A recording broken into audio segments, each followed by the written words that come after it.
এ বিষয়ে জানাতে বরিশাল ও ফরিদপুর থেকে সরাসরি যুক্ত হচ্ছেন সহকর্মী ইমরুল আহসান ও ইফতেখার রেজা। শুরুতেই চলে যাচ্ছি সহকর্মী ইমরুল আহসানের কাছে। ইমরুল, তারেক রহমান কখন বক্তব্য রাখবেন আর জনসভার প্রস্তুতি কেমন দেখছেন?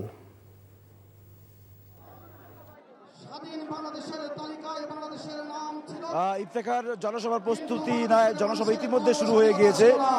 বেলা 11টায় আনুষ্ঠানিকভাবে জনসভাটি শুরু হয়েছে। স্থানীয় নেতৃবৃন্দ এই মুহূর্তে বক্তব্য রাখছেন। এই বরিশাল বিভাগের 6টি জেলায় মোট 21টি আসনে বিএনপি দলীয় প্রার্থী নির্বাচন করছেন। 19 জন প্রার্থী এবং জোটের প্রার্থীকে 2টি আসন ছেড়ে দেওয়া হয়েছে। আন্দালুর রহমান পার্থ এবং নুরুল হক নূর, ডাকসু সাবেক ভিপি, তারা সবাই আজকে এই মঞ্চে উপস্থিত আছেন।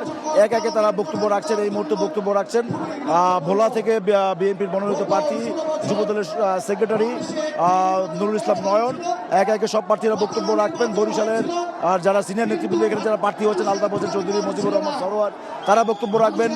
বিএনপির চেয়ারম্যান তারেক রহমান যখন এই মঞ্চে এসে উপস্থিত হবেন, তো ইতিমধ্যেই তারেক রহমান ঢাকা থেকে উনি হেলিকপ্টার যোগে এই বরিশালের উদ্দেশ্যে রওনা হয়েছেন। কিছুক্ষণের মধ্যে, অর্থাৎ 5 থেকে 7 মিনিটের মধ্যেই উনি বরিশালে এসে পৌঁছাবেন এবং তার হেলিকপ্টার ল্যান্ড করবে বরিশাল স্টেডিয়ামে। এখান থেকে আসলে 2-3 মিনিটের পথ। যদিও আমরা দেখতে পাচ্ছি যে এই মাঠ ছাড়িয়ে নেতাকর্মী এবং সমর্থকদের যে আজকে ঢল নেমেছে, সেই ঢল এই বেলস মাঠ তো ইতিমধ্যেই কানায় কানায় পূর্ণ হয়ে গিয়েছে। এর পাশে আশপাশে যতগুলি রাস্তা রয়েছে সেখানেও কিন্তু একেবারে লোকারণ্য আমরা দেখতে পাচ্ছি। সেই রাস্তা অতিক্রম করতে হয়তো তারেক রহমানের কিছুটা সময় লাগতে পারে, তবে 12:30 নাগাদ উনি এই মঞ্চে এসে উপস্থিত হবেন। এখন পর্যন্ত আমাদের দলের তরফ থেকে এই বিষয়টি জানানো হয়েছে এবং সবাইকে অপেক্ষা আছেন। দীর্ঘ 20 বছর পর তারেক রহমান আজকে বরিশালে আসছেন। 2006 সালে উনি সর্বশেষ বরিশালে এসেছিলেন। তো তাদের 20 বছর পর তারেক রহমান তাদের উদ্দেশ্যে কি বক্তব্য রাখেন সেটি শুনবার জন্য তারা অধীর আগ্রহ অপেক্ষা আছেন বিএনপি নেতাকর্মী এবং সমর্থকরা। তারেক রহমানের বরিশালের বেলস পার্কের সমাবেশের পর দুপুরে আরও একটি সমাবেশে অংশ নেবেন, সেটি ফরিদপুরের রাজেন্দ্র কলেজ মাঠে। সেই জনসভাটি কভার করছেন আমাদের সহকর্মী ইফতেখার রেজা। সেই সমাবেশে সার্বিক বিষয় জানবার জন্য আমরা এখন চলে যাচ্ছি ইফতেখার রেজার কাছে।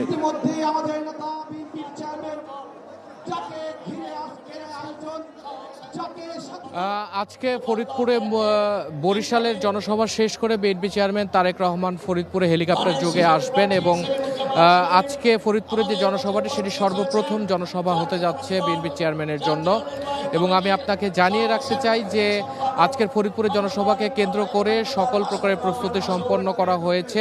মঞ্চ প্রস্তুত এবং মঞ্চকে ঘিরে এবং নেতাকর্মী এবং বিএনপি চেয়ারম্যানের নিরাপত্তাকে কেন্দ্র করে আইনশৃঙ্খলা রক্ষাকারী বাহিনীর সদস্যদের যে উপস্থিতি সেটি রয়েছে এবং পুলিশ, বিজিবি সহ সাদা পোশাকে গোয়েন্দা বাহিনী এবং অন্যান্য আইনশৃঙ্খলা রক্ষাকারী বাহিনীর সদস্যরা এখানে উপস্থিত রয়েছে। এবং জেলা বিএনপির সূত্র থেকে জানানো হয়েছে যে ব্যাপক লোকসমাগমের মাধ্যমে আজকে বিএনপি চেয়ারম্যানকে অভিবাদন জানানো হবে এবং ত্রয়োদশ জাতীয় সংসদ নির্বাচনকে সামনে রেখে মূলত বিএনপি চেয়ারম্যান তারেক রহমান এই ফরিদপুর, রাজবাড়ী, শরীয়তপুর, মাদারীপুর সহ আশেপাশের যে সংসদীয় আসনগুলো রয়েছে এবং বিভিন্ন জেলা রয়েছে সেই জেলার নেতাকর্মী এবং সমর্থকদের দিক নির্দেশনামূলক বক্তব্য দিবেন এবং তাদের ধানের শীষের পক্ষে কাজ করার যে দিক নির্দেশনা সেটি মূলত দিবেন বলে আমরা জানতে পেরেছি। এবং আমি আপনাকে জানিয়ে রাখতে চাই যে এই ফরিদপুরের এই জনসভাকে কেন্দ্র করে শহরের বিভিন্ন এলাকায়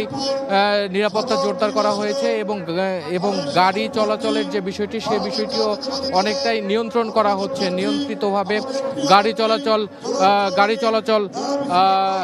চলাচল চলছে। এবং আমি আপনাকে জানিয়ে রাখতে চাই যে ঠিক দুপুর 1:45 তারেক রহমানের ফরিদপুরে হেলিকপ্টার যোগে অবতরণ করার কথা রয়েছে এবং তখনই তিনি এই এলাকার জনগণের উদ্দেশ্যে বক্তব্য রাখবেন। তো এই ছিল সর্বশেষ। বরিশাল ও ফরিদপুর থেকে জানছিলাম তারেক রহমানের জনসভার সবশেষ খবর।